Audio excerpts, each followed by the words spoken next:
Hi சொந்தங்களா, முஸ்லீம் சொந்தங்களுக்கு எல்லாருக்கும் ஈதும் Barack. எல்லோரும் டிஃபன் சாப்பிட்டீங்களா? சந்தோஷமாக இருக்கிறீங்களா? வாங்க பிரேக்ஃபாஸ்ட் சாப்பிட்லாம். இப்போ தான் வேலை ஆயிடுச்சு எனக்கு.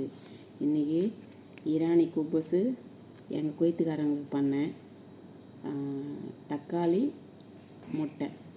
தக்காளி முதல்ல ஃப்ரை பண்ணி கீழே போட்டு அது மேலே முட்டை போட்டுக்கணும். இன்னொரு விஷயம் என்னென்னா, இந்த வருஷம் மாதிரி எப்போவுமே இல்லை. இந்த வருஷம் ரம்ஜான் நடந்த மாதிரியே இல்லை.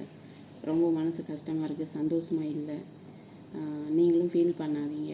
ஏன்னா இந்த நாட்டில் நடக்கிற விஷயம் ஒன்று ஒன்று பார்த்துட்டு இருந்தால் ஒவ்வொரு டைம் பயமாக இருக்குது. ஏன்னா ராத்திரியில் தூங்குறதே கிடையாது. ஏன்னா எங்கள் ரூம் வந்து மேலே சத்தாலை, அதனால் வந்து எங்களுக்கு அந்த சவுண்டு, பாம்பு விழுற சவுண்டு வந்து ரொம்ப சத்தமாக கேட்குது. மனசு கஷ்டமாகவும் இருக்கும், கொஞ்சம் பயமாகவும் இருக்குது.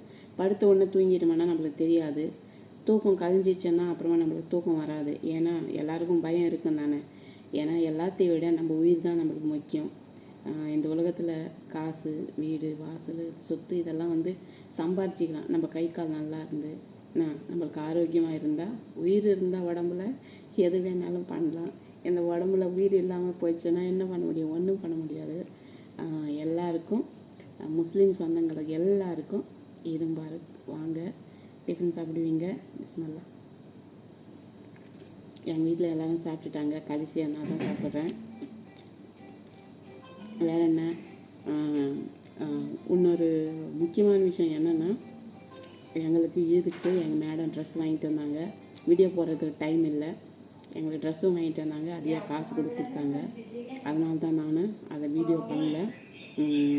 கொஞ்சம் பேர் வந்து குவைத்துக்காரங்க நிறைய காசு கொடுப்பாங்க, ஏதாச்சும் பொருள் கொடுப்பாங்க. கொஞ்சம் பேருக்கு அதை கூட கொடுக்க மாட்டாங்க. அரை தினார், ஒரு தினாரெல்லாம் வீடியோவில் நீங்கள் ஃபோட்டோ எடுத்து வச்சு இவ்வளோ காசு எனக்கு அதிகம் வந்துச்சுன்னு சொல்லி சொல்கிறீங்க. யாரும் வந்து ஃபீல் பண்ணாதீங்க. நம்ம இங்கே வந்து கஷ்டப்படுறதுக்கு வந்திருக்கிறோம். அடுத்தவங்க நம்மளுக்கு கொடுக்குறது வந்து அவங்க சந்தோஷமாக நம்மளுக்கு கொடுக்கணும். அது 1 ரூபா வரட்டும், 10 ரூபா வரட்டும். 1 ரூபா கொடுத்தாங்கன்னு சொல்லி நம்ம ஃபீல் பண்ணக்கூடாது. 10 வந்துச்சுன்னு சந்தோஷப்படக்கூடாது. ஏன்னா நம்ம கஷ்டப்படுறதுக்கு நம்மளுக்கு சேலரி கொடுக்குறாங்க. ஆனால் அது எக்ஸ்ட்ரா போனஸ்ன்றது அவங்க சந்தோஷமாக நம்மளுக்கு கொடுக்குற காசு. அதனால் வந்து எங்களுக்கு எல்லா வருஷமே எங்கள் மேடம் பாபா 2 பேரும் எங்களுக்கு கிஃப்ட் காசு கொடுப்பாங்க. இந்த வருஷம் கூட கொடுத்தாங்க. எல்லாருக்கும் ஒன்ஸ் மோர் தேங்க்யூ. என்னை சப்போர்ட் பண்ணுறவங்க எல்லாருக்கும் ஒன்ஸ் மோர் தேங்க்யூ. அண்டு எல்லாருக்கும் வந்து ஈதும் பாரக். ஆனால் இந்த காசு விஷயத்தில் வந்து ஒருத்தர் கொடுத்தாங்க, ஒருத்தர் கொடுக்கலன்னு சொல்லி நீங்கள் யாரும் கஷ்டப்படாதீங்க. நம்ம இங்கே வேலை செய்கிறதுக்கு வந்திருக்கிறோம். நம்ம வேலை செய்கிறதுக்கான சம்பளம் மட்டும் நம்மளுக்கு கரெக்டாக கொடுத்தாவே போதும். ஓகேவா? டயத்துக்கு சாப்பிடுங்க, ஆரோக்கியமாக இருங்க. இன்னொரு முக்கியமான விஷயம் என்னென்னா, இந்த நாட்டில் இந்த வருஷம் ரொம்ப பிரச்சனையாக இருக்குது.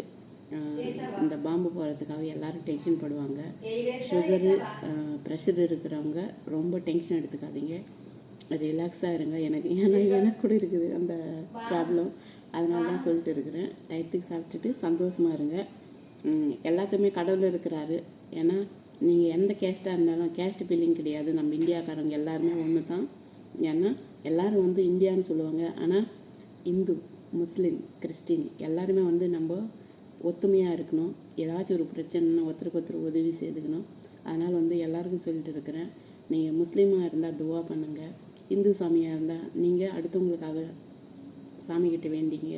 அதே கிறிஸ்டினாக இருந்தால் நம்ம அடுத்தவங்களுக்காக, இந்த நாட்டுக்காக நம்ம ஜெபம் பண்ணோம். ஏன்னா குவைத்து வந்து நம்மளுக்கு லைஃப் கொடுத்துருக்குது. ஏன்னா இங்கே வந்த பிறகு நிறைய பேர் இடம் வாங்கினாங்க, பசங்களை படிக்க வச்சாங்க, கல்யாணம் பண்ணிக்கினாங்க, வீடு கட்டிக்கினாங்க. அப்படி ஒவ்வொருத்தருக்கும் ஒவ்வொரு ஸ்டோரி இருக்கும். ஏன்னா 10 லட்சம் பேர் மேலேயே இருக்கிறாங்க நம்ம இந்தியாக்காரங்க குவைத்தில். அதனால் வந்து எல்லாருக்கும் ஒரே வார்த்தை தான் நான் சொல்கிறது. குவைத்துக்கு எந்த பிரச்சனையும் வராமல் உங்களால் முடிஞ்சது உதவி என்னென்னா நம்ம கடவுள்கிட்ட வேண்டித்தான். யாருக்கும் எந்த பிரச்சனையும் வரக்கூடாது. முடிஞ்ச அளவுக்கு நம்ம கடவுள்கிட்ட துவா பண்ணணும். ஓகே, எல்லாருக்கும் பாய். வாங்கி இப்போ டிஃபன் சாப்பிடுவீங்க. பாய் மக்களை. நெக்ஸ்ட் வீடியோவில் பார்க்கலாம்.